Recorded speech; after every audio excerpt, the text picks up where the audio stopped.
Flavio Bolsonaro could become ineligible. Is that possible, Andre? Yes, it is. If there is an indictment, if there is an accusation, which is an indictment and is conviction for the crime of false accusation against the President of the Republic, he could become ineligible. Did you know that Alexandre de Moraes this week sent it to the federal police to open a police investigation to find out if Flavio Bolsonaro committed a crime against the honor of the President of the Republic? This action by Alexandre de Moraes was prompted by the Minister of Justice. The crime against the honor of the President of the Republic in Brazil is regulated by a specific law, and it determines that it is subject to public criminal prosecution. It is conditioned on the formal complaint from the Minister of Justice. The Minister of Justice filed it. That's why Alexandre de Moraes sent it to the federal police to investigate whether Flavio Bolsonaro committed the crime of false accusation or not. The crime against the honor of the President of the Republic, which even has an aggravated penalty.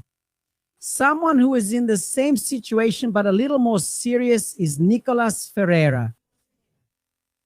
Nicolas Ferreira has already been investigated and he has already been charged with a crime against President Luiz Inácio Lula da Silva's honor. He has already been charged. Who will decide this situation regarding Nicolas is the second panel of the Supreme Court. No, not the second. It's the first panel of the Federal Supreme Court. The rapporteur was Luis Fu. Luis Fu moved from the first panel to the second panel. Do you remember? Yes, you do. But in this case, the case stays with the panel and doesn't follow the rapporteur. If the rapporteur changed panels, it was his choice. So it stays with the first panel. And if Nicolas Ferreira is convicted, he can also become ineligible. Why? The law says the following: as a rule, committing a crime against someone's honor does not make you ineligible. As a rule, that's the general rule. But there's a catch. When it comes to a crime against the honor of the President of the Republic, there is a change in the type of criminal action. When someone commits a crime against you, against your honor, like insult, false criminal accusation, or defamation, this crime is a private criminal action. It depends on your action. You have to go to court so you can get the criminal and civil reparations relevant to that offense. If you don't pursue it, the public prosecutor's office won't either.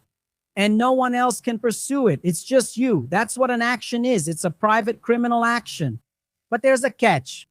When the offense is against the President of the Republic, it becomes a public prosecution. It stops being a private action where only you can act and do something. It becomes a public prosecution. It is subject to a request by the Minister of Justice. Since there was a request from the Minister of Justice, the justice system has to move forward. And in this case, one of the consequences of such a conviction is ineligibility. Why, Andre? Because it is a public criminal action. What does that mean? It means that there is public interest in taking it to court. When it is a private action, the interest is yours. You are the one who felt something and so on. It's something private and you are the one who pursues it. When it's a public action, there is a public interest in having it resolved. And since we are talking about the President of the Republic, that's why there is a public interest in knowing what is happening, or in seeking justice in the face of an attack on reputation, which is objective honor, or the dignity of the President of the Republic, which is subjective honor, both of which are protected by law. And a conviction like this results in ineligibility of the one who offended the President of the Republic. And the one who is currently in this situation further along is Nicolas Ferreira, who already has a formal accusation. The Prosecutor General of the Republic has filed charges against Nicolas Ferreira. Nicolas Ferreira did not accept a settlement. What is that, Andrea Gonçalves? It's an agreement to apologize, to retract so that the case wouldn't proceed. He didn't accept it. So the case goes on. What's left? What's left is the trial by the first panel of the Supreme Federal Court. And if by any chance, pay attention to this, and if by any chance this trial in the first panel of the Supreme Federal Court happens before the election, it will be very difficult for Nicolas to have his candidacy registration approved.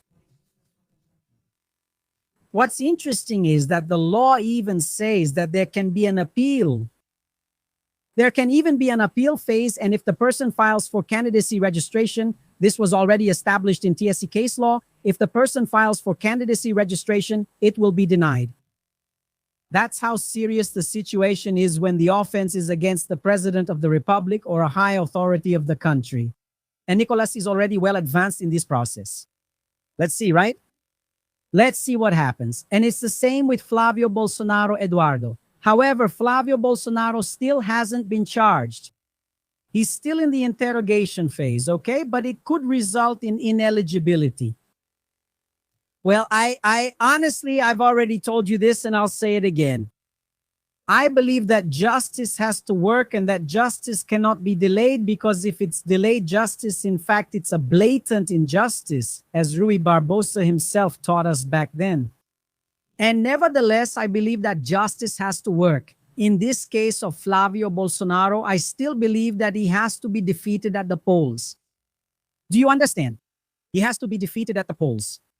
To put an end once and for all to all the doubts to this whole situation that often puts Brazil in an embarrassing and uncomfortable position before other nations because of so many lies and fake news from these Bolsonaro supporters here. So for me, nothing would be better than a double defeat.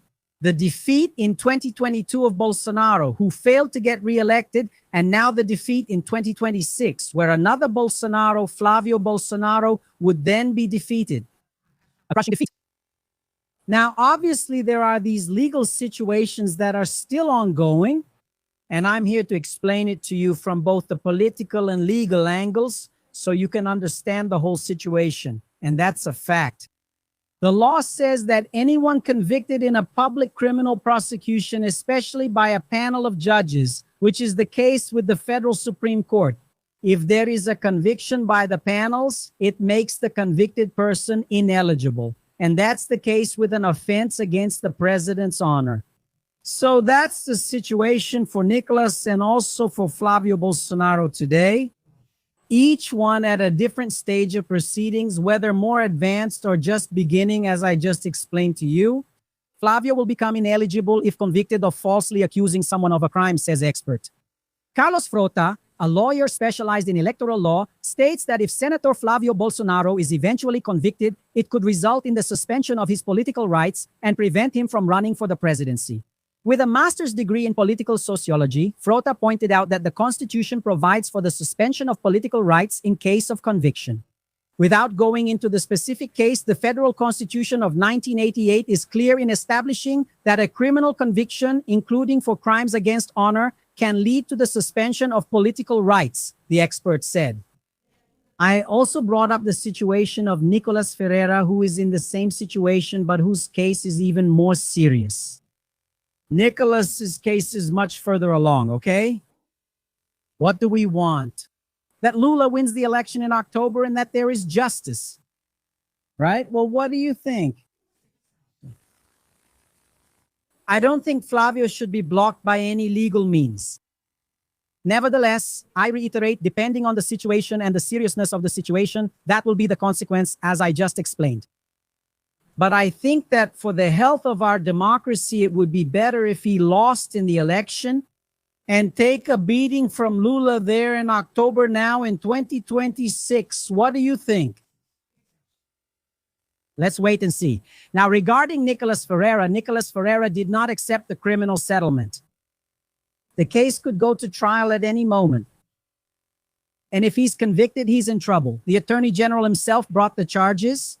The Attorney General didn't say that the offense he committed against Lula is covered by parliamentary immunity. At that event in one of the UN rooms, do you remember? He called Lula a thief and I don't know what else. He posted it on social media. Yeah, if it goes to trial and he's convicted, he's in trouble. So he took the risk of the outcome. Now, regarding Flavio, for the sake of our democracy, nevertheless, I repeat, depending on the situation, obviously he has to be barred. In this specific case, I believe he shouldn't be barred and should be defeated in the election, vote by vote. That's my opinion. I stand by it. Thank you. Put it there. I set a goal, guys. Click on the little thing, hit the arrow, and contribute to the channel. And when we reach the goal, some balloons will come up, something like that. Then you take a screenshot and post it in the community, and I'll thank you there in the community, okay? Meanwhile, for the second time, a court in Italy approves the extradition of Zambelli. The new case refers to the use of a firearm. The former congresswoman is expected to appeal. Carla Zambelli is going through an extradition process over in Italy. Nevertheless, she has Italian citizenship and all that, but she was convicted here in Brazil in 2 cases before the federal Supreme Court. It was that situation where she hired the hacker Walter Delgatti to hack into the National Council of Justice, issue an arrest warrant from Alexandre de Moraes against himself, a ridiculous thing, and also to issue a series of release warrants to create that situation of institutional instability for an attack on democracy, which was in a state of conflict in 2022. We remember very well, with roadblocks on the highways, with camps and all that situation involving Article 142 military intervention and so on. In this situation, the Court of Appeals has already decided on the extradition of Carla Zambelli. And now the result has come out regarding the other case in which she was convicted. In this first case that I just explained to you, she was sentenced to 10 years in prison. In this second case, where she went out with a pistol in hand on an avenue in Sao Paulo, chasing after a journalist, and so on and so forth, this decision from the Court of Appeals now refers to this incident, to this conviction, where she was sentenced to almost 6 years in prison here in Brazil by the Federal Supreme Court. In this case, the Court of Appeals also decided that it is grounds for the extradition of Carla Zambelli. So Carla Zambelli has lost them all. And now she has the right to file an appeal. In fact, she has already filed an appeal regarding the first conviction and extradition decision related to hiring Walter Delgatti to hack the National Council of Justice's system. She has already filed an appeal. Now she will have to file an appeal for this other situation if she wants to buy a little more time. That's the only reason. Because Andrea Gonçalves, it won't make a difference.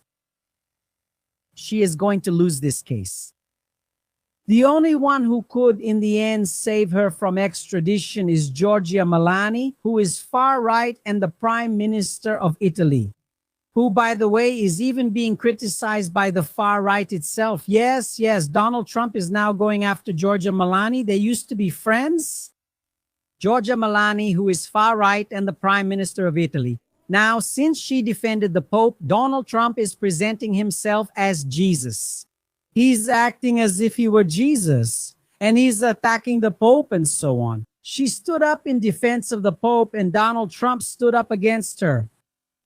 So the fight among the Bolsonaro supporters, among the far right, my dear, doesn't just happen here internally. No, it also happens internationally among themselves. In fact, she said that the defense agreement that Italy has with another far-right extremist, the Prime Minister of Israel, Benjamin Netanyahu, is over. She also cut ties with them. So the fight is widespread among the far-right, both internationally and internally here, among the Bolsonarists themselves, like Nicolas Ferreira and Eduardo Bolsonaro. Then Alan dos Santos gets involved, and it becomes a mess with Carlos Bolsonaro too. Why? Because they want power. They're just crazy. They're losing their minds just to win the election. Do you understand? So the only one who can save Carla Zambelli right at the very end is Giorgia Meloni. Like, for example, granting political asylum and saying that she won't be extradited and that she'll serve her sentence in Italy. Can she do that? Yes, she can. But I don't think she's going to do that. I really don't know, but let's see. Let's wait and see, right? The troublemaker robbed Hamas, right? So, we can't put anything past these people, especially the worst. It's like my grandmother used to say, my dear, everyone gives what they have. If someone only has the worst to give, there's no point expecting the best.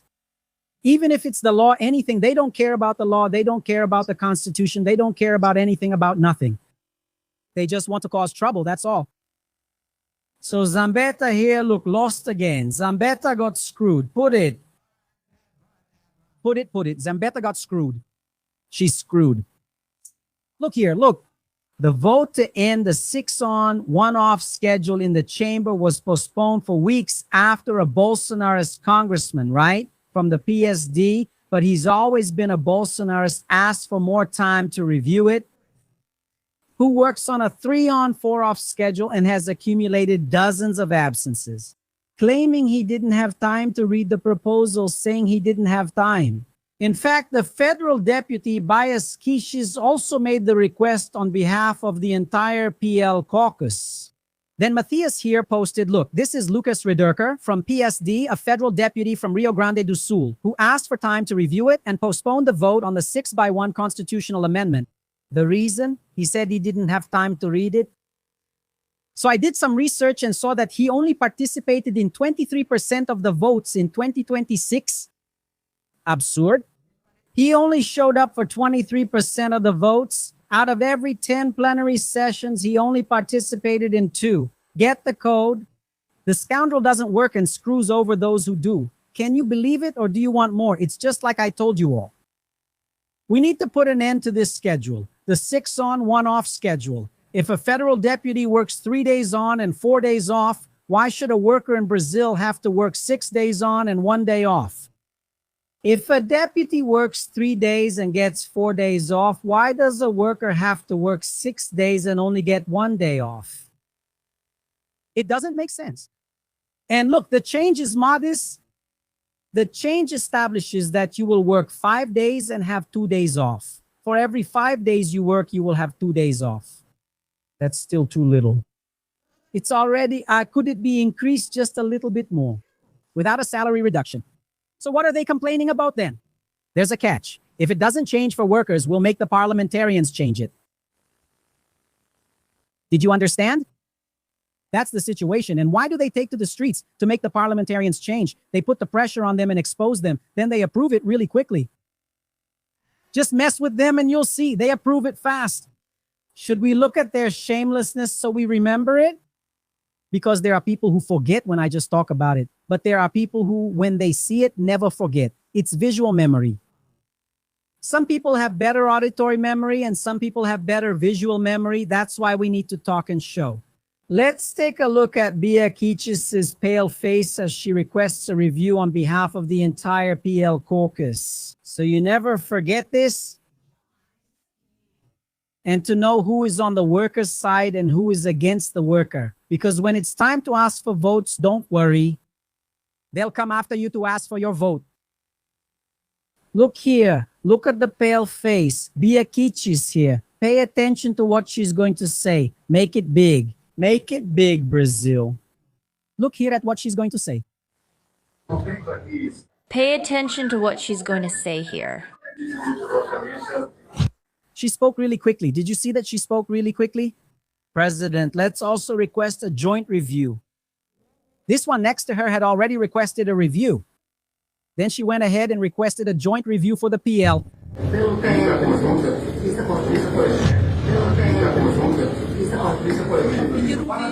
They postponed processing the constitutional amendment. And they left.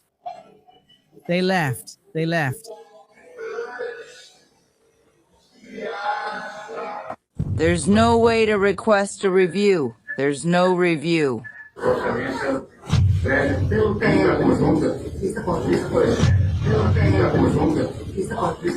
They requested a review. They delayed the processing of the constitutional amendment. And left. They went there to the session just for that. Then when there was a request for review, they got up and left the session. Look, they ran because they didn't want to be exposed, but we are exposing the truth. The truth they are trying to hide. PL Novo and that PSD congressman who's a diehard Bolsonaro supporter all joined together. And they asked for more time to review it. And they delayed it. Practically for 2 weeks, the vote and the progress of the constitutional amendment were delayed, which is going to end your 6 days on, 1 day off schedule, my dear, where for every 5 days you work, you get 2 days off. If your employer wants you to work more, they will have to pay you overtime. If you want to work, that is because you're not obligated to work overtime either. Do you understand? Now get this into your head. You have the right to this. You have the right to rest. It's in the Constitution. You have the right to rest. If deputies and senators work 4 days and get 3 off, or 3 days and get 4 off, why not work 5 days and get 2 off? Look, a deputy earns almost 50,000, and it's without any salary reduction, okay? No salary reduction. So we need to pay attention to all of this. Put it there. End the 6 days on, 1 day off schedule. Now, don't leave me talking to myself. Central, how are we doing with the targets? You have to shoot at the arrow. 3, go back 2. Let's go for it, everyone. I've never seen it. I want to see it. They say some fireworks show up right at the moment. Central, take a screenshot when it happens. Some fireworks show up right at the moment. Then you take a screenshot and post it in the community. I'll go there to comment and talk with you. Let's go. Let's keep moving. Others are coming up behind us. A former BRB official says that Ibanez asked for help to justify the purchase of Master. In the messages, Paulo Henrique, former president of BRB, tells Vorcaro that Ibanez asked him to prepare some material for his argument, Ibanez Rocha. Because we are going to receive criticism. The police already have all of this in their hands. The police intercepted and found on Daniel Vorcaro's phone the conversation between Daniel Vorcaro and the former president of BRB, who was appointed there by Ibanez Rocha, the former governor of the federal district. And the former president of BRB informed Daniel Vorcaro that Ibanez Rocha, who was then the governor, asked him to prepare a justification for BRB's purchase of Banco Master.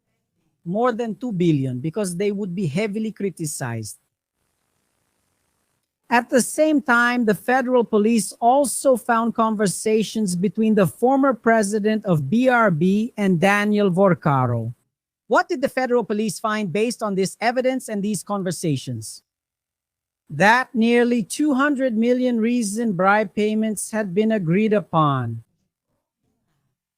For the former president of BRB, a trusted ally of Ibanez Rocha.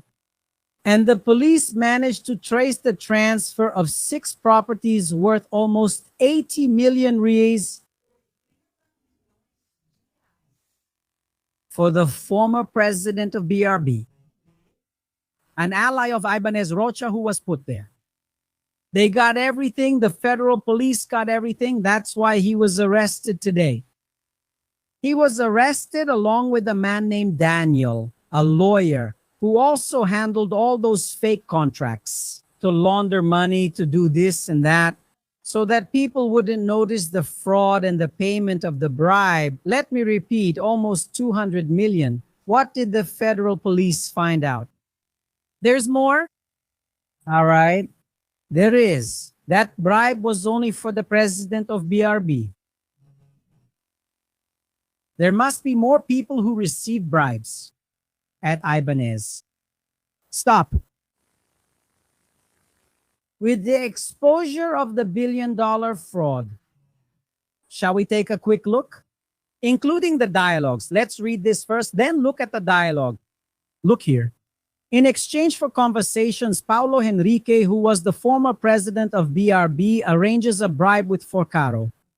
The federal police investigations in Operation Accomplice Zero uncovered a message exchange that reveals an arrangement between the former president of BRB, Paulo Henrique Costa, and the banker Daniel Vorcaro for a bribe in exchange for the operation to purchase part of Banco Master. At stake was an apartment in São Paulo, which would be given as a reward to Paulo Henrique for the operation that benefited Master. Then as the investigation and the conversation continued, they discovered that there were already 6 properties. And they were already transferring them to Paulo Henrique through intermediary legal entities to disguise the payment of the bribe. in the amount of almost 80 million reais. Look here, let's move on.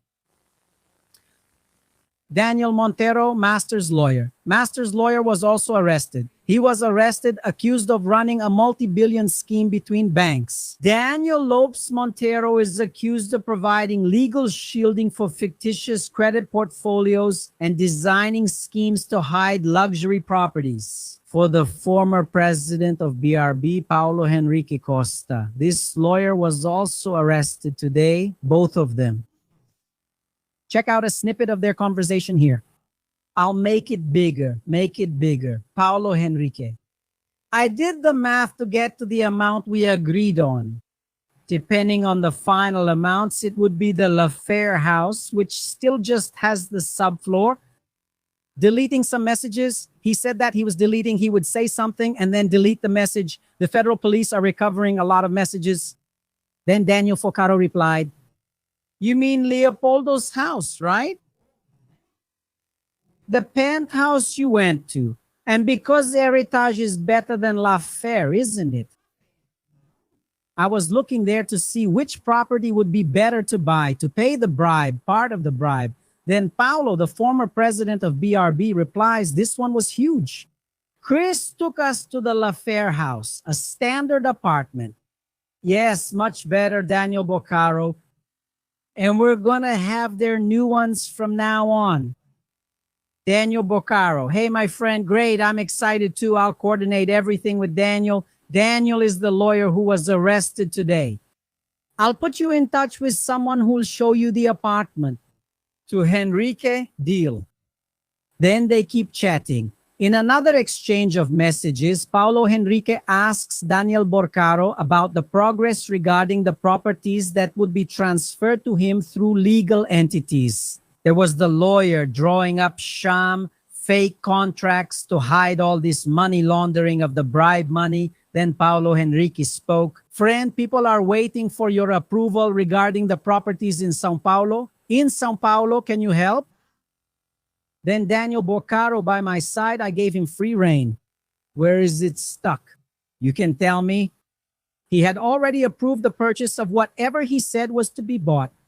In fact, in one of his statements, he told the real estate people, "Look, I want this guy happy. I want to see him satisfied. I need him satisfied and happy." For what, Andre? To get public money from a public bank, which is BRB, and shove it up his damn ass, him, Daniel, flying high, buying bad stocks from Banco Master. This whole situation, here are some of the properties where the transfers and purchases were being made. Only high-end apartments. Only properties worth millions of reais were being negotiated. Federal police, my darlings. They found a lot. That's why Andre Mendonça ordered the arrest. The former president, a trusted man of Ibanez Rocha, the former Bolsonaro supporting governor, Ibanez Rocha from the federal district ordered the arrest of the then president of BRB, who has already been fired and removed, and the lawyer Daniel, who was running the whole scheme. This is getting closer to Ibanez Rocha every day, who is definitely being investigated as well. Or could it be, pay attention here, or could it be that in this whole scheme, the then president of BRB, Paulo Henrique, was a lone wolf?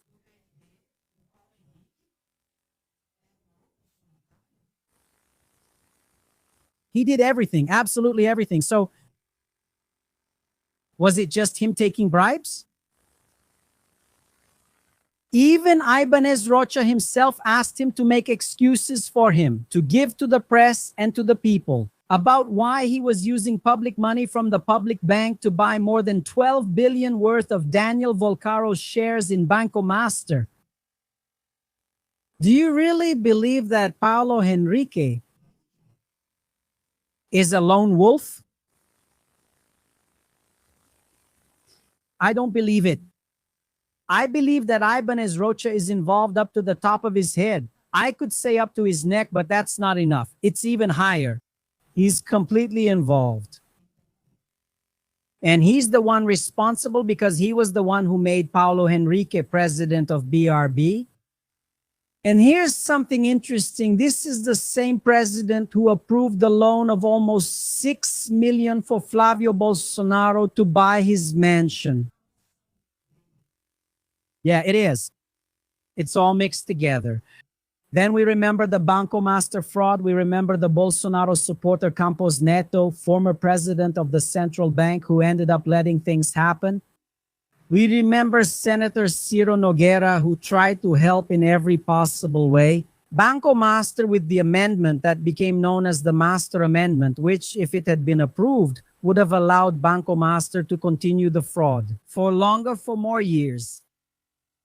Then we remember Fabiano Zetelo, who is in prison. The main donor to Bolsonaro's 2022 election campaign, he donated as an individual, took 3 million reais from his personal account and deposited it directly into Bolsonaro's account in 2022 into the campaign account. Then you're going to tell me that Paulo Henrique is a lone wolf. Oh, you must be living in a fantasy world or in Alice in Wonderland. That's the only explanation. That's the only explanation. That's the only explanation. That's the only explanation. Including the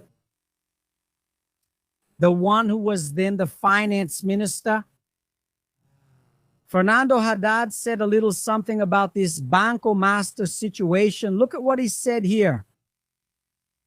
Fernando Haddad commented on all this. Pay attention. I refused several times to meet with this person because everyone warned me that it was like nitroglycerin, and I didn't meet with him.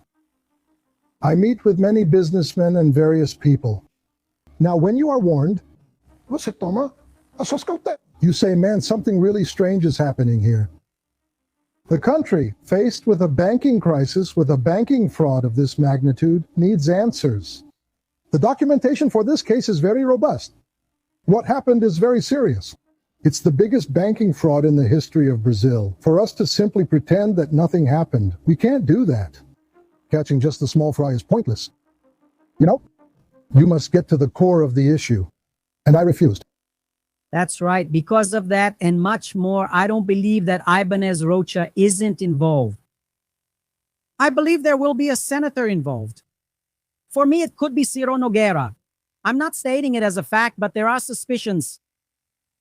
And not just him. Everyone knows there was an orgy. An orgy in the literal sense. That Daniel Vorcaro, through parties, hired models, hired prostitutes, hired foreign women who didn't speak Portuguese, and offered these parties and these services to high-ranking authorities in Brazil. So as Fernando Haddad himself said, everyone has to be held accountable. And it's not just small fry, no. And for me, one of the biggest fish involved in this fraud is exactly the former governor of the federal district, Ibanez Rocha. Obviously, the ones who will have to say that are the federal police, the prosecutor general's office, and the federal Supreme Court. But it sure has a pig's tail, a pig's snout, and a pig's ear. Let me tell you something here. Once a month, a YouTube manager gets in touch with me. It's a YouTube program to help channels. And they asked me to test this new tool of theirs that they made to help channels. That's why I'll use and test it occasionally. Whoever can contribute, wonderful. If you can't, my dear, don't worry. If you like, comment, or share, that's already good too, But if you can contribute, that's always appreciated. All right? So like the live, comment, and share because it's super important. Take a look at the first comment because there's some important information there too. Any purchase you make on Magazine Luiza, Shopee, or Mercado Livre, make it through my storefront. You can go there, search, and buy whatever you want. That will also help the channel, okay? Smash the like button, like, comment, and share. Much love. See you on the next live. Take care. Thank you so much. See you next time. Always grateful. Bye-bye. We're in this together, always.